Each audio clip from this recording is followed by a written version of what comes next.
All right, we're gonna have a look at the seated machine hip abduction now.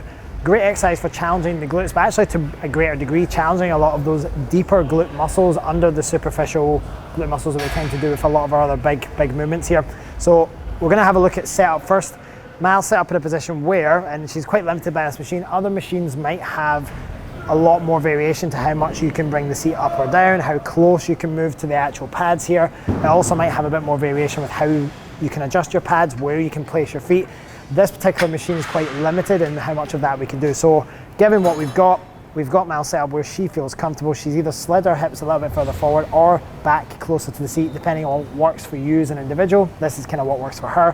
From there, she's then making sure that her feet are on the foot pad at the bottom here, which feels best for her to actually target those active tissues. And then from there, pulls herself down hard into the seat to make sure that the hips stay nice and fixed throughout.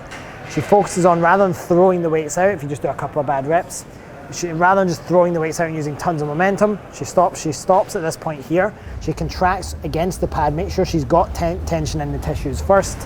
And then from there, she's then controlling that drive away, that abduction out.